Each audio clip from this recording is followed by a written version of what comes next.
Hamas இந்த யுத்தத்தை நிறுத்துவதற்காக கொண்டு வரப்படுகிற அனைத்து சீஸ்ஃபயர் ஒப்பந்தங்களையும் அனைத்து சமாதான முயற்சிகளையும் சாதகமாகவே பரிசீலித்து வருகிறது.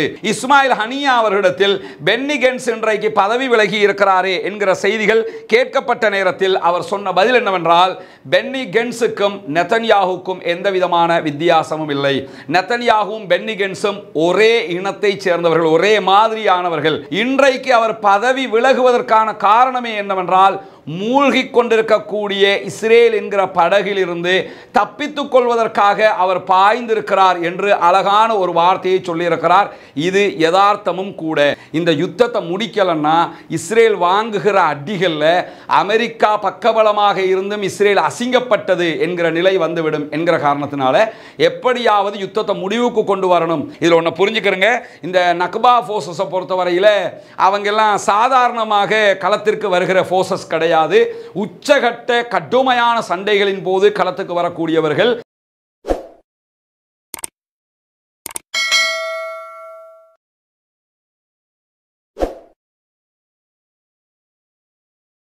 அஸ்ஸலாமு அலைக்கும் வரஹ்மத்துல்லாஹி வபரகாத்துஹு. ஏக இறைவனுடைய அமைதியும் கருணையும் உங்கள் அனைவர் மீதும் உண்டாகட்டுமாக என்கிற உயரிய பிரார்த்தனைகளோடு 248வது நாளாக காசாவிலும் காசாவை ஒட்டிய அனைத்து பகுதிகளிலும் என்னவெல்லாம் நடக்கிறது என்கிற செய்திகளைத்தான் இன்றைக்கும் நாம் பார்க்க இருக்கிறோம். இன்றைய தினம் காசாவில் மட்டுமல்ல இஸ்ரேலிலும் பல பரபரப்பான செய்திகள் நடைபெற்றிருக்கிறது, சம்பவங்கள் இடம்பெற்றிருக்கிறது.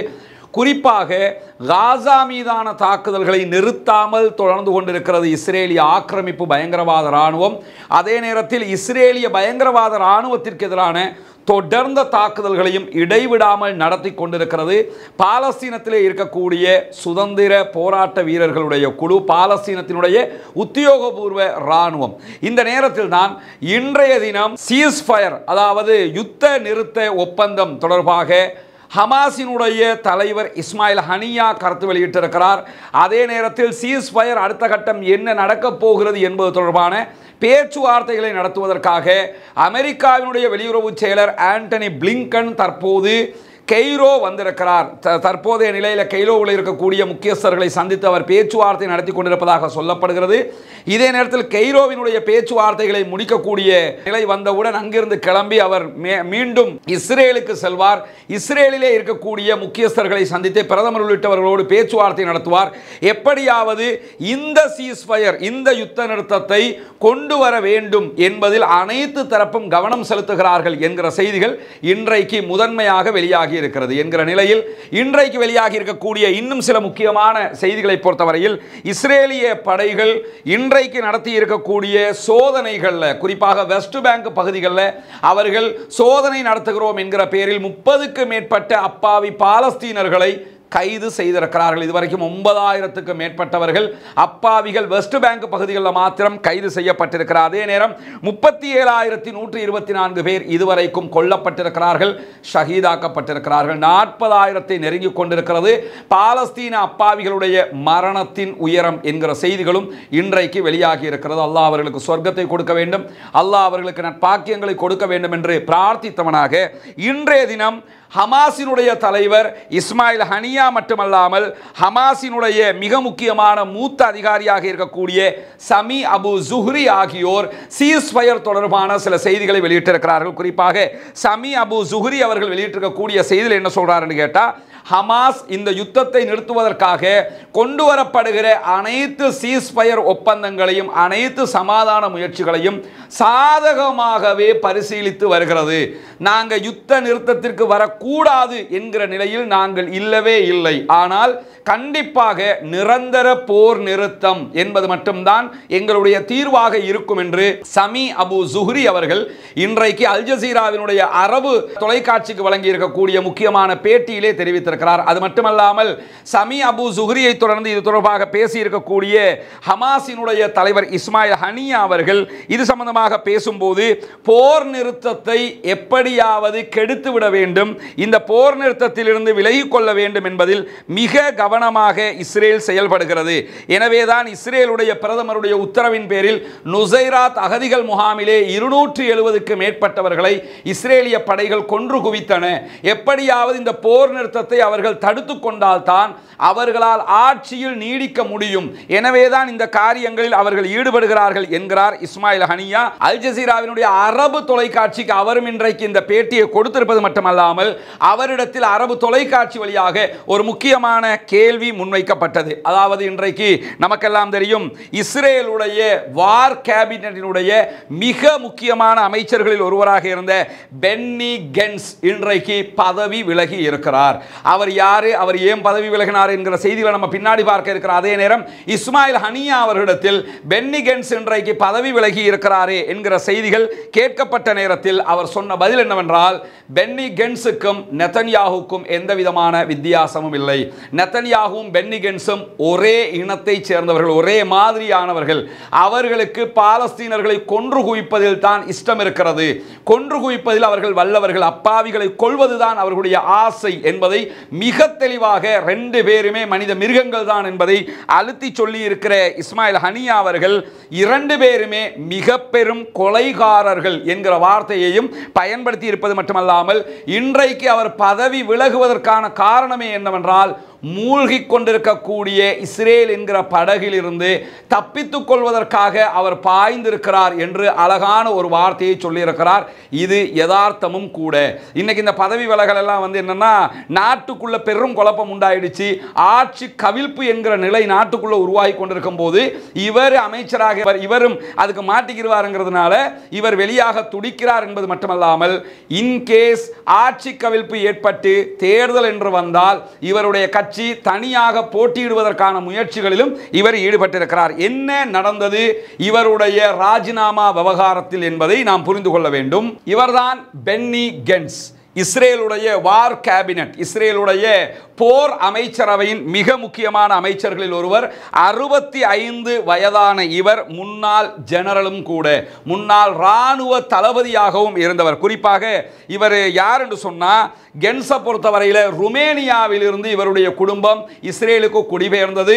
யூத குடும்பத்தை சேர்ந்தவர். மிக தெளிவான ஜியோனிஸ்ட், மிக முக்கியமான ஜியோனிஸ்ட். அப்பாவிகளை கொன்று குவிப்பதில் வல்லவர் என்று பெயரெடுத்த ஒரு மாபெரும் கொலைகாரன் தான் இந்த பென்னி கென்ஸ் என்பதை நாம் புரிந்து கொள்கிறோம். அதே நேரத்தில் 18 வயதாகும் போது இராணுவத்தில் சேர்ந்த இவர் இஸ்ரேலுடைய உயரடுக்கு ஷால்டா கமாண்டோ பிரிவினுடைய தளபதியாக உயர்ந்தார். இஸ்ரேலுடைய பல படைப்பிரிவுகளில் மிக முக்கியமான ஒரு படைப்பிரிவு தான் ஷால்டா கமாண்டோ படைப்பிரிவு. அதனுடைய தலைவராகவும் செயல்பட்டவர் தான் பென்னி கென்ஸ். அதே நேரத்தில் இஸ்ரேலுடைய இராணுவத்தின் படிப்படியாக உயர்ந்து வந்தவர். 2011 முதல் 2015 ஆண்டு வரை இராணுவ தளபதியாகவும் செயல்பட்டிருந்தார். 2014 ஆண்டு காசாவில் இடம்பெற்ற யுத்தத்தின் போது 2014 ஒரு யுத்தம் நடைபெற்றது. அந்த யுத்தத்தின் 2000க்கும் அதிகமான பாலஸ்தீனர்கள் கொல்லப்படுவதற்கு காரணமாக இருந்தவர் இதே பென்னி கென்ஸ். அதாவது இவன் பதவி விலகிட்டாங்கிறதுனால என்ன நடந்துரும், அது நடந்துரும், இது நடந்துரும் அங்க யோசிக்கிறதுக்கு ஒண்ணும் இல்லை. கண்டிப்பாக அங்க அரசியல் மாற்றம் நடைபெறும். அவர் நெதன்யாகுவின் பதவி பறிபோகும் என்பதிலெல்லாம் மாற்று கருத்தே கிடையாது. ஆனால் பதவி போய் இவன் வந்தா மட்டும் பாலஸ்தீனர்களுக்கு சுதந்திரம் கிடைக்குமானா கண்டிப்பாக கிடைக்காது. நெதன்யாகுவை விட படு மோசமானவன் பென்னி கென்ஸ் என்பதையும் நாம் புரிந்து கொள்ள வேண்டும். குறிப்பாக 2018 ஆண்டில் இவர் வேண்டுமென்றே அப்பாவி பொதுமக்கள் மீது, பாலஸ்தீன அப்பாவிகள் மீது கொலைவெறி தாக்குதல் நடத்தினார் என்று இவருக்கு எதிராக சிவில் வழக்கும் தாக்கல் செய்யப்பட்டிருக்கிறது. டச்சு நீதிமன்றத்தில் இவருக்கு எதிரான வழக்கும் விசாரணையில் இருக்கிறது என்கிற செய்திகள் இன்றைக்கு வெளியாகி இருக்கிற அதே நேரம், நெதன்யாகுவை அதிகாரத்திலிருந்து தூக்க வேண்டும், தான் ஆட்சிக்கு வர வேண்டும் என்பதற்காக 2019 centre right national union party என்கிற ஒரு கட்சியை இவர் உருவாக்கி இருந்தார். அந்த கட்சி தான் இப்ப நெதன்யாகுவோட போய் சேர்ந்துக்கிட்டு ஆட்சியில் ஒட்டிக்கிட்டு இருந்தாங்க. கடைசி வரை ஆட்சியில் இருந்துக்கலாம்னு நினைச்சாரு. ஆனா போகிற போக்கில் நெதன்யாகுவுடைய ஆட்சி கவிழ்க்கப்பட்டுரும், எனவே நம்மளும் ஓடுறதுக்கு இடம் இல்லாம போயிரும், இப்பவே ஒதுங்கிக்கிறோம்னு ஒதுங்கி இருக்கிறதால தான் இஸ்மாயில் ஹனியா அவர்கள் மூழ்குகிற படகிலிருந்து தப்பித்துக் கொள்வதற்காக பாய்ந்திருக்கிறார் பென்னி கென்ஸ் என்று கேவலமாக அவரை விமர்சித்திருக்கிறார். படு கேவலமான வார்த்தைகளை ஏன் சொல்றாருன்னா உண்மை அதுதான். தப்பிச்சுக்கிறதுக்கு பார்க்கிறாரு. அதனால் அவர் சொல்லியிருக்கிறாரு 2020 2022 வரைக்கும் இஸ்ரேலுடைய பாதுகாப்பு அமைச்சராக பென்னி கென்ஸ் இருந்தார். 2021 அதாவது இவர் பாதுகாப்பு அமைச்சராக இருக்கிற காலத்தில் இஸ்ரேல் காசா மீது 11 நாள் யுத்தம் ஒன்றை நடத்தினார்கள். அந்த யுத்தத்தில் 250க்கு மேற்பட்ட அப்பாவி பொதுமக்கள் கொல்லப்பட்டார்கள். அது இவர் பாதுகாப்பு அமைச்சராக இருக்கிற காலகட்டத்தில் நடந்தது. இவ்வளவு பெரிய அநியாயத்துக்கு சொந்தக்காரன், பெரிய ஹீரோ அப்படியெல்லாம் நினைச்சிட வேணாம். அந்த நாட்டினுடைய இவருடைய செல்வாக்கு என்னங்கிறத பின்னாடி பார்ப்போம். ஆனா இவர் யாருங்கிறதை புரிந்து கொள்வதற்காக இந்த செய்திகள் தேவைப்படுகிறது. அதே நேரம் 2022 ஆகஸ்டில் காசா பகுதிகளில் நடைபெற்ற தாக்குதல்களில் 49 பாலஸ்தீன அப்பாவிகளை கொல்வதற்கும் இவரே காரணமாக இருந்தார் என்று இன்றைக்கு இவரை பற்றிய தரவுகளை அல் ஜசீரா மிக துல்லியமாக வெளியிட்டிருக்கிறார். அதே நேரம் இவருடைய பதவி விலகல் என்ன மாதிரியான தாக்கங்களை இஸ்ரேலுக்குள் உண்டாக்கும் என்பதையும் இன்றைக்கு ஊடகங்கள் கருத்து வெளியிட்டிருக்கிறது. குறிப்பாக இன்றைய தினம் லாஸ் ஏஞ்சல்ஸில் இருக்கக்கூடிய கலிபோர்னியா பல்கலைக்கழகத்தின் இஸ்ரேலிய ஆய்வுகளுக்கான பேராசிரியர் டோ வாக்ஸ்மன் என்பவர் இது தொடர்பாக வெளியிட்டிருக்கக்கூடிய மிக முக்கியமான அரசியல் பகுப்பாய்வை அல் ஜசீரா ஆங்கில பிரிவு வெளியிட்டிருக்கிறது. அதில் அவங்க என்ன சொல்றாங்கன்னு சொன்னா, கேன்ஸ் அதாவது பென்னி கேன்ஸினுடைய பதவி விலகலால் என்னவெல்லாம் இஸ்ரேலுக்குள்ளும் காசாவுக்குள்ளும் சர்வதேசத்திலும் நடக்கும் என்பதை பட்டியலிட்டிருக்கிறார்கள். குறிப்பாக 60 வயதுகளை தாண்டிய ஒரு மூத்த நபராக இஸ்ரேலிய அமைச்சரவையில் இடம் பிடித்திருந்தவர் இவர். சர்வதேச அழுத்தங்கள் இவரினால் சற்று குறைவாக இருந்ததாகவும், சர்வதேசத்தில் குறிப்பாக அமெரிக்காவில் செல்வாக்கு கொண்டவராக இவர் இருந்தார். எனவே அமெரிக்கா இஸ்ரேலுக்கு ஆதரவாக இருப்பதற்கு இவரும் ஒரு முக்கிய காரணமாக இருந்தார். தற்போது இவருடைய பதவி விலகல் அமெரிக்காவின் அழுத்தத்தை அதிகரிக்கும் இஸ்ரேல் மீது என்று குறித்த ஆய்வாளர் சொல்லுகிறார். அது மட்டுமல்லாமல் இந்த கான்ஸினுடைய பார்ட்டி, கான்ஸினுடைய கட்சி இருக்குதா இல்லையா, இந்த கட்சி அசலாகவே அவர்களுடைய நெத்தன்யாகுவினுடைய அரசாங்கத்தின் ஒரு பார்ட்டாக இருக்கவில்லை. அவங்க எப்ப சேர்றாங்கன்னு சொன்னா, இந்த வார் ஸ்டார்ட் ஆனதுக்கு பிறகு வார் கேபினெட்ல போய் சேர்ந்து கொள்கிறார்கள். கான்ஸினுடைய ராஜினாமாவோடு பிரதமர் மீதான அழுத்தங்கள் அதிகரிக்க இருக்கிற அதே நேரத்தில் அரசாங்கத்துக்குள்ளாக கான்ஸ் நுழைந்ததற்கு பிறகு அரசாங்கம் ஒரு ஸ்திரமான நிலையை அடைந்தது என்பதையும் இன்றைக்கு ஆய்வாளர்கள் சுட்டிக்காட்டுகிறார்கள். ஆரம்பத்தில் இந்த யுத்தம் ஆரம்பிக்க முன்னாடியே நெத்தன்யாகுவினுடைய அரசாங்கம் தள்ளாடிக்கிட்டு இருந்தது. இவர் உள்ள போனதுக்கு பிறகு அந்த அவருடைய சீட் கூடிடுச்சு. அதனால கொஞ்சம் வலுவாக இருந்த அதே நேரம் கான்ஸும் அவருடைய பங்காளிகளும் இல்லாவிட்டால் அரசாங்கம் கண்டிப்பாக ஆட்டம் கண்டிருக்கும். இப்போது அவர்கள் இல்லை எனும் போது கண்டிப்பாக அரசாங்கம் ஆட்டம் காணப்போகிறது என்பதையும், நெத்தன்யாகுவுக்கு எதிராக முன்கூட்டியே தேர்தலை கொண்டு வர வேண்டிய நிர்பந்தமும் தற்போது அரசாங்கத்திற்கு ஏற்பட்டிருக்கிறது. தற்போதைய கருத்து கணிப்புகளில் கண்டிப்பாக நெத்தன்யாகு தோல்வியை தழுவுவார் என்கிற செய்திகள் வருகிற நேரத்தில் தான் இவரும் தற்போது பதவி விலகி இருக்கிறார். ஏன்னா யாரு அவர் தோத்துட்டாருன்னா அடுத்த இடத்தை பிடிச்சிக்கிறோம்ங்கிறதுக்காக முயற்சி பண்ணுறாங்க. அதனால தான் அந்த தெரியுமில்ல, நம்ம நாட்டிலே நடந்துச்சுல்ல, கோட்டா பதவி விலக போகிறாரு என்கிற நிலை வரும்போது நிறைய பேர் அதுக்கு முன்னாடி நான் விலகிறேன்னு விலகினாங்க. ஏன்னு கேட்டால் குற்றம் அவருக்கு மட்டும் வந்துடட்டும், நம்ம ரொம்ப நல்லவங்களாக இருந்துருவோம். ஏன் நம்மாக்களே அப்படித்தானே இருந்தாங்க, நம்ம முஸ்லீம் எம்பிக்களுடைய நிலைமை அப்படித்தானே இருந்தது. அதை மாதிரி இவரும் என்ன பண்ணுறாருன்னு கேட்டால், இப்போ பிரச்சனை அவன் தலையில் மட்டும் போயிடட்டும்னு சொல்லி நல்லவர் மாதிரி காட்டிக்கொள்வதற்காக விலகி இருக்கிறார் என்பது மட்டுமல்லாமல் இவருடைய கூட்டாளிகளும் எப்படியாவது மீண்டும் ஒரு ஆட்சியை கைப்பற்றி அதிகாரத்தில் ஒட்டிக்கொள்வதற்கு தயாராக இருக்கிறார்கள் என்கிறார் குறித்த ஆய்வாளர். அது மட்டுமல்லாமல் நெத்தன்யாகுவினுடைய நிர்வாகம் கண்டிப்பாக இவருடைய விலகலை தொடர்ந்து அழுத்தங்களை சந்திக்க போகிறது. குறிப்பாக இதிலே ஒரு நலவு நடக்க இருக்கிறது. என்ன நலவுன்னு சொன்னா, இவருடைய பதவி விலகல் நிரந்தர யுத்த நிறுத்தத்திற்கான ஒரு அழுத்தமாக கண்டிப்பாக மாறும் என்கிறார்கள் ஆய்வாளர்கள். அதற்கான காரணம் என்னன்னா, நெத்தன்யாகுவுக்கு சப்போர்ட்டிவாக வேறு யாரும் இல்லை. எனவே சர்வதேச அழுத்தமும் அமெரிக்காவினுடைய வேறு விதமான அழுத்தங்களும் ஐநாவினுடைய 100% அழுத்தங்களும் இதற்கு காரணமாக மாறலாம்.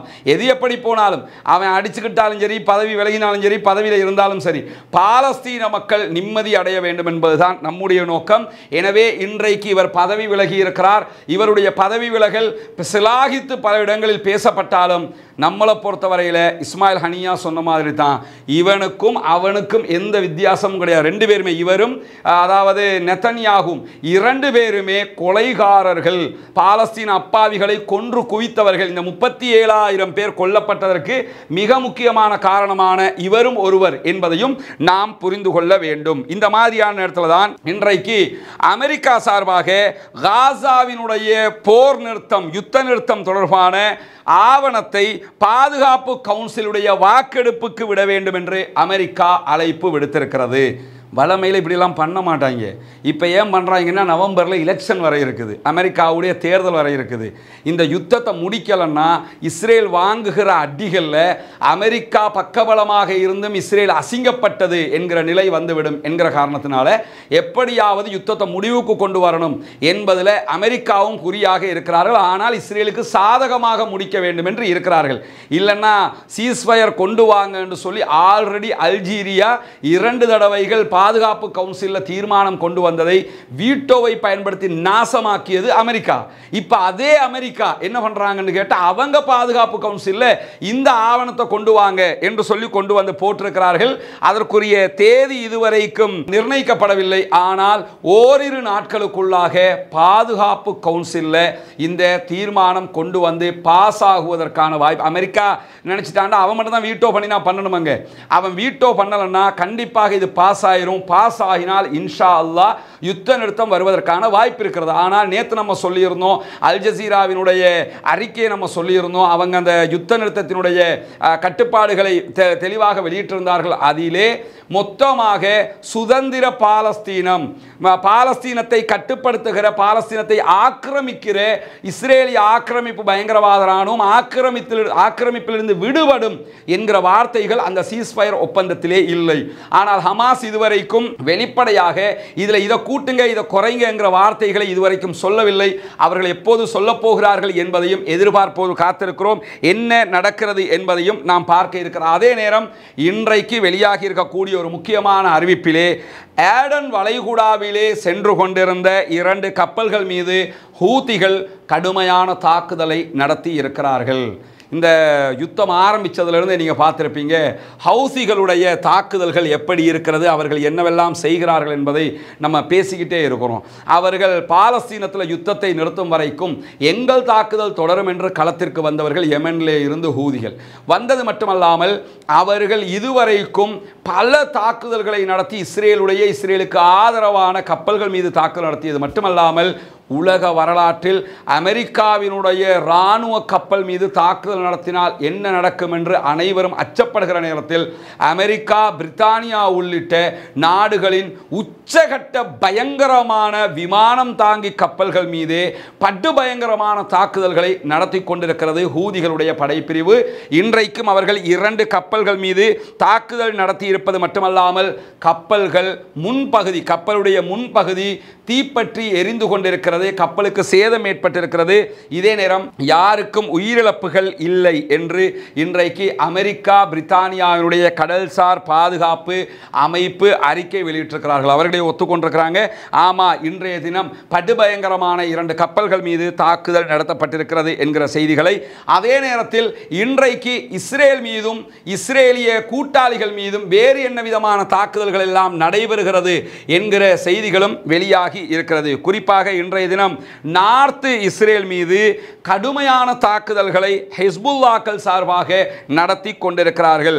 லெபனானிலிருந்து ஏவப்பட்ட ஏவுகணைகள் நார்த் இஸ்ரேலில் படுபயங்கரமான தாக்குதல்களை உண்டாக்கி கொண்டிருக்கிறது என்கிற செய்திகளை இன்றைக்கு அல் ஜசீராவும் வெளியிட்டிருப்பது மட்டுமல்லாமல் பல வீடியோக்களை ஹிஸ்புல்லாக்களும் வெளியிட்டிருக்கிறார்கள். குறிப்பாக நார்த் இஸ்ரேலை நோக்கி வீசப்பட்ட 6 ஏவுகணைகளால் பாரிய பாதிப்புகள் ஏற்பட்டிருப்பது மட்டுமல்லாமல், இஸ்ரேலுக்கு எதிரான ஹிஸ்புல்லாக்களுடைய தாக்குதல்களில் சிரியாவினுடைய கோலான் குன்றுகள் மீது அவர்கள் இன்றைக்கு தாக்குதல் நடத்தி இருக்கிறார்கள். தாக்குதல் நடத்தியது மட்டுமல்லாமல், இஸ்ரேலிய போர்சஸினுடைய ஹெட் குவார்ட்டர்ஸ் மீது அவர்கள் தாக்குதல் நடத்தி இருக்கிறார்கள். அதாவது 210வது கோலான் டிவிஷன் மீது இன்றைக்கு தாக்குதல் நடத்தி இருக்கிறார்கள் என்கிற செய்திகளையும் இன்றைக்கு ஹிஸ்புல்லாக்கள் வெளியிட்டிருக்கிறார்கள் என்பதை நம்ம பார்க்க முடியும். அதாவது இந்த தாக்குதலில் அவர்களுடைய ஹெட் குவார்ட்டர்ஸினுடைய part of the headquarters was also destroyed என்கிற செய்திகளும் இன்றைக்கு வந்திருக்கிறது. and set on fire என்கிற செய்தியையும் அவர்கள் வெளியிட்டிருக்கிறார்கள். இன்றைய தினம் அவர்களுடைய தலைமையகத்தினுடைய இஸ்ரேலுடைய தலைமையகத்தினுடைய இராணுவ தலைமையகத்தின் ஒரு பகுதி அளிக்கப்பட்டிருக்கிறது. அதே நேரத்தில் தீப்பற்றி எரிந்து கொண்டிருக்கிறது என்கிற செய்திகளையும் அல் ஜசீரா இன்றைக்கு வெளியிட்டிருப்பது மட்டுமல்லாமல் அப்பர் கலீலி பகுதிகளிலும் இன்றைக்கு பாரிய ஏவுகணை தாக்குதல்களை ஹிஸ்புல்லாக்கள் நடத்தி கொண்டிருக்கிறார்கள் என்கிற செய்திகளும் தாராளமாக வெளிவந்திருக்கிறது. அதனுடைய வீடியோக்களையும் இன்றைக்கு ஹிஸ்புல்லாக்கள் வெளியிட்டிருக்கிறார். அதை நம்ம பின்னாடி பார்க்க முடியும். அதே நேரத்தில் கஸ்ஸாம் படைப்பிரிவுகள் என்னவெல்லாம் செய்து கொண்டிருக்கிறார்கள் காசாவுக்குள் என்கிற செய்திகளும் இன்றைக்கு வெளியாகி இருக்கிறது. அதிலே இன்றைய தினம் கஸ்ஸாம் பிரிகேட், ஹமாஸினுடைய கஸ்ஸாம் பிரிகேட் இன்றைக்கு இஸ்ரேலுடைய போர்சஸுக்கு எதிராக ரஃபாவிலே பயங்கரமான தாக்குதல்களை நடத்தி இருக்கிறார்கள். அதிலும் குறிப்பாக இன்றைய தினம் இஸ்ரேலிய ஆக்கிரமிப்பு பயங்கரவாத இராணுவம் அவர்களுடைய அதாவது ரஃபா பகுதிகளில் இருக்கக்கூடிய ஒரு வீட்டுக்குள் ஒளிந்திருந்த நேரம் அந்த வீட்டை முழுவதுமாக தாக்கி அழித்திருக்கிறார்கள் கஸ்ஸாம் பிரிகேடை சேர்ந்தவர்கள். நாம நேற்று ஒரு வீடியோ காட்டியிருந்தோம், நினைவிருக்கும்.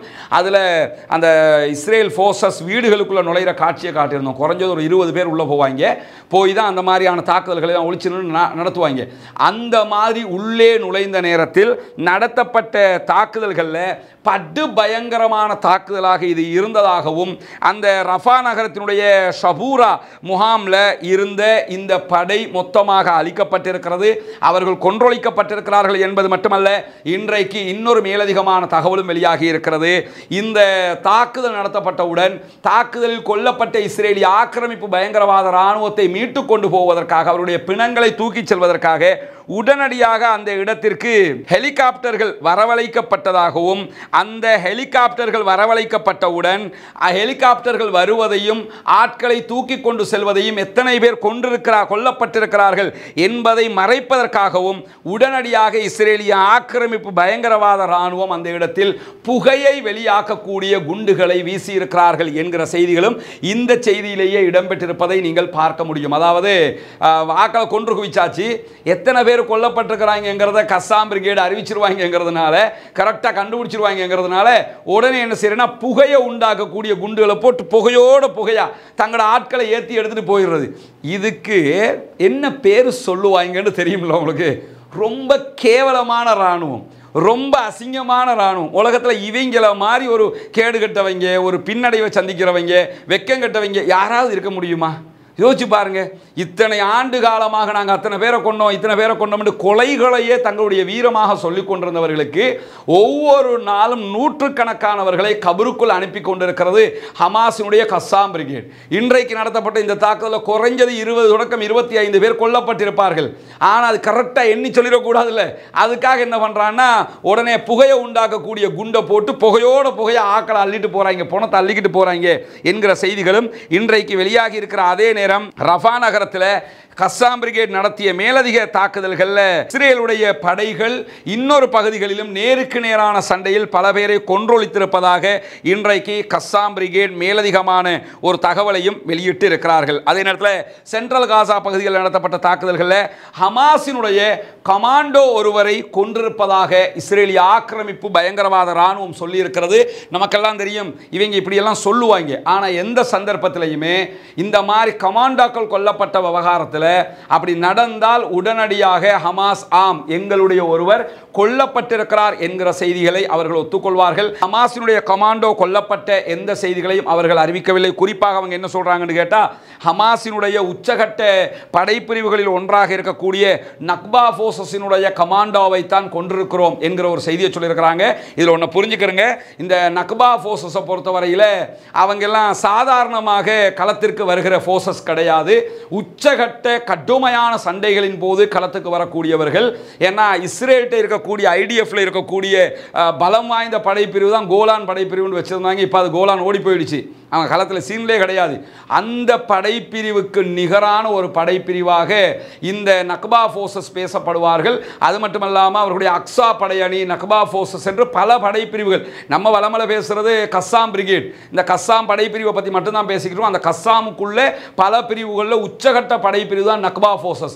அதனுடைய கமாண்டரை தான் கொன்றதாக சொல்லி இருக்கிறார்கள். ஆனால் அப்படி ஒரு கமாண்டரை தாங்கள் இழந்ததாக எந்த இடத்திலும் ஹமாஸ் சொல்லவில்லை என்பதை புரிந்து கொள்ளுங்கள். ஏன்னா இப்போ இதை மட்டும் இந்த இஸ்ரேல் சொன்னதை மட்டும் எடுத்து வச்சுக்கிட்டு என்ன செய்வாங்கன்னா, காலி ஹமாஸினுடைய முக்கிய தளபதி பலி அப்படின்ருவாங்க. தளபதி பலின்னா அதாவது இந்த யுத்த விதிமுறையை என்னன்னு கேட்டால் தங்களோட தரப்பில் ஒருத்தர் கொல்லப்பட்ட ஆமாண்டு ஒத்துக்கொள்வது.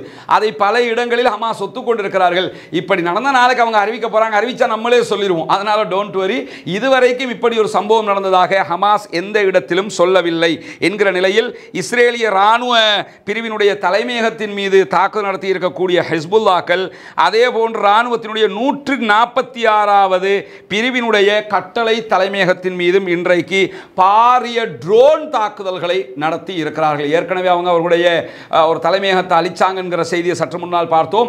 இன்னொரு தலைமையகம் என்னன்னு கேட்டால் நஹாரியாவில் இருக்கக்கூடிய இஸ்ரேலுடைய வடக்கு நகரமாக இருக்கக்கூடிய நஹாரியாவில் இருக்கக்கூடிய இஸ்ரேலுடைய ராணுவத்தின் 146வது பிரிவினுடைய கட்டளை தலைமையகம், அந்த தலைமையகம் மொத்தமான ட்ரோன் அட்டாக், நூற்றுக்கணக்கான ட்ரோன்களால் அழிக்கப்பட்டிருக்கிறது என்கிற செய்திகளையும் அவர்கள் இன்றைக்கு வெளியிட்டிருக்கக்கூடிய அதே நேரம் சிரியாவினுடைய கோலான் பகுதிகளில் இஸ்ரேலிய படைகள் மீது தாக்குதல் நடத்தி இருப்பதாகவும் ஹிஸ்புல்லாக்கள் அறிவித்திருக்கிறார்கள். அதிலேயும் அவங்க என்ன சொல்றாங்கன்னு கேட்டால், நஃபா என்கிற தளத்தின் மீது கடுமையான தாக்குதல்கள் நடத்தி இருக்கிறோம் என்கிற செய்திகளை இன்றைக்கு வெளியிட்டு இருக்கிறார்கள். அதே நேரத்தில் இன்னைக்கு ஹிஸ்புல்லாக்களுடைய தாக்குதல்கள் பயங்கரமாக இருக்கிற அதே நேரம் ஹமாஸ் உள்ளிட்ட கஸ்ஸாம் பிரிகேட் உள்ளிட்ட பாலஸ்தீன போராளிகளுடைய தாக்குதல்களும் உச்சகட்டத்தில் இருக்கிற அதே நேரம் இன்றைய தினம் இஸ்ரேலுடைய முன்னாள் சமாதான பேச்சாளர்களில் ஒருவர் இன்றைக்கு அல் ஜசீராவினுடைய ஆங்கில பிரிவுக்கு வழங்கியிருக்கக்கூடிய பேட்டி ஒன்று வெளியாகி இருக்கிறார். அதில் அவர் என்ன சொல்றாருன்னா, காசா போர்ல இருந்து இஸ்ரேல் தப்பித்துக் கொள்வதற்கான ஒரே வழி பேச்சுவார்த்தை மட்டும்தான். நீங்கள் பேச்சுவார்த்தை நடத்தினா மட்டும்தான் இந்த போரில் இருந்து தப்பிச்சுக்கலாமே தவிர இல்லாவிட்டால் கண்டிப்பாக நீங்கள் தப்பித்து கொள்ள முடியாது. ஹமாஸ் மீண்டும் மீண்டும் உங்கள் மீது தாக்குதல் நடத்தும் என்பதையும் அவர் இன்றைக்கு வலியுறுத்தி இருக்கிறார். அஸ்ஸலாமு அலைக்கும் வரஹ்மத்துல்லாஹி வபரகாத்துஹு.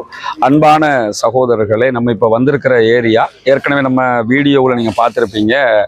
இந்த வெள்ளம்பிட்டியில் ஏற்பட்டிருக்கக்கூடிய வெள்ளத்தில் ஆக கூடுதலாக பாதிக்கப்பட்ட பகுதி இந்த பகுதி. இது அபூபக்கர் பள்ளிவாயல்.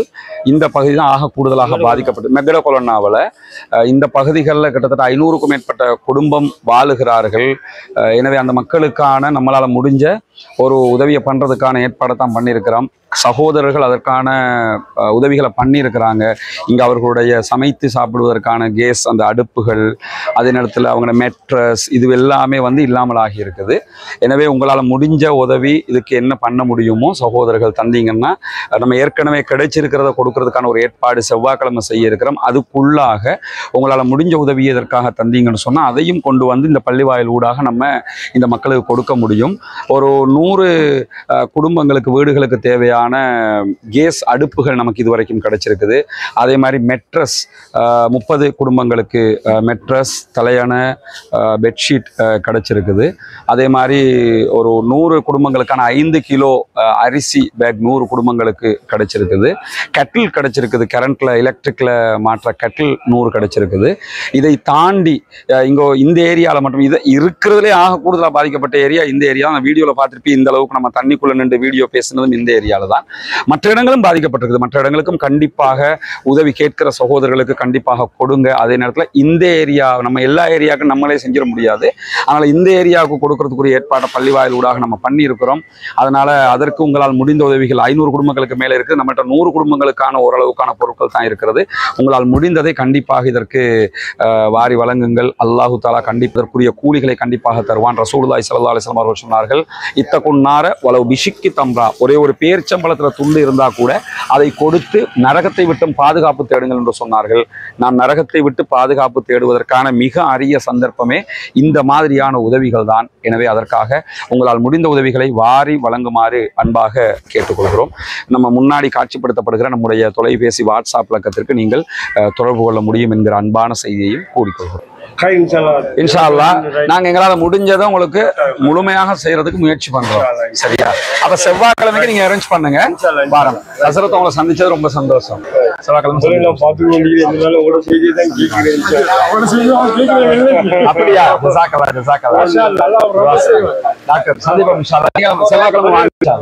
இன்றைக்கு வெளியாகி இருக்கக்கூடிய சில முக்கியமான வீடியோக்களை பார்க்க முடியும். இன்றைக்கு வெளியாகி இருக்கக்கூடிய வீடியோக்கள்ல மிக முக்கியமான ஒரு வீடியோ, அதாவது இன்றைக்கு நிறைய மெர்காவா டேங்குகள் அளிக்கப்பட்டிருக்கிறது. அந்த அளிக்கப்பட்ட மெர்காவா டேங்குகளுடைய காட்சிகளை இன்றைக்கு பலதரப்பாலும் வெளியிட்டிருக்கிறார்கள். இது அங்கு செயல்படக்கூடிய ஒரு புதிய முக்கியமான படைப்பிரிவு. அவர்கள் நடத்திய தாக்குதலுடைய காட்சிகளை தான் நீங்க பார்க்குறீங்க. இது நம்ம இதில் பிளேர் பண்ணல, அவங்களே என்ன பண்ணியிருக்கிறாங்கன்னு கேட்டால் மறைத்து தான் இந்த வீடியோ வெளியிட்டிருக்கிறாங்க. புகை மூட்டங்கள் மட்டும் காட்சிப்படுத்தப்படுகிறது. அந்த அளவுக்கு உண்டான தாக்குதல் அது. இங்க நீங்க பார்க்கலாம், அவர்களுடைய படைகளை சுட்டி காட்டுகிறத காட்டுறாங்க. அந்த இடத்திற்கு தான் அட்டாக் பண்றாங்கிறதுக்காக அந்த காட்சிகளை வெளியிட்டிருக்கிறார்கள். இந்த பகுதிகளிலும் அவர்களுடைய படைப்பிரிவுகள் மீது தாக்குதல் நடத்தக்கூடிய காட்சிகளை வெளியிட்டிருக்கிறார்கள். அதே நேரத்தில் இன்றைக்கு கஸ்ஸாம் பிரிகேட் வெளியிட்டிருக்கக்கூடிய ஒரு முக்கியமான வீடியோக்கள் வெளியாகி இருக்கிறது. அவங்க ஏவுகணை தாக்குதல்களை நடத்தி இருக்கிறார்கள். அந்த ஏவுகணை தாக்குதல்களுடைய காட்சிகளை நீங்க பார்க்க முடியும். இதெல்லாம் உங்களுக்கு மறைத்து தான் காட்டப்படும். ஆனால் தாக்குதல் நடத்தப்படுகிற காட்சிகளை நீங்க பார்க்க முடியும். தொடர்ந்து பலவிதமான ஏவுகணை தாக்குதல்கள் நடத்தப்படுகிறது. இதனுடைய ஒரிஜினல் வீடியோ அல் ஜஸீராவினுடைய அரபு பக்கத்தில் நீங்கள் பார்க்க முடியும். அவங்க மறைத்தே வெளியிட்டிருக்கிறார்கள் பல வீடியோக்களை. ஏன்னா அப்படி வெளியிட முடியாது என்கிற காரணத்தினால தான் கஸ்ஸாமே அப்படி மறைச்சு வெளியிடுறாங்க. இன்றைக்கு இந்த வீடியோவில் மட்டும் கிட்டத்தட்ட 2 நிமிடங்களுக்கு மேலே ஓடக்கூடிய இந்த வீடியோவில் மட்டும் 6க்கு மேற்பட்ட மெர்காவா டேங்குகளை அழிக்கிற காட்சிகளை அவர்கள் வெளியிட்டிருக்கிறார்கள். இந்த இடத்துலலாம் நீங்கள் பார்க்க முடியும். ஒவ்வொரு பகுதியாக சென்று நுழைந்து என்ன செய்கிறாங்கன்னா நிறைய மெர்காவா டேங்குகளை அழிக்கிற காட்சிகளை அவர்கள் காட்டியிருக்கிறார்கள். அதுலேயும் குறிப்பாக நீங்கள் பாருங்கள், அவ்வளவு கிளாரிட்டியான கேமராவை வச்சு ஒவ்வொன்றையும் ஷூட் பண்ணுறாங்க. இந்த இடத்துல ஆயுதத்தோடு நிற்கக்கூடிய இஸ்ரேலிய ஆக்கிரமிப்பு பயங்கரவாத இராணுவத்தை சேர்ந்த ஒருவன் வெப்பன்ஸை வச்சு கொண்டிருக்கிறான். அவன் மேலே அட்டாக் பண்ணுகிற காட்சியை தான் அவர்கள் அதில் வெளியிட்டிருக்கிறார்கள்.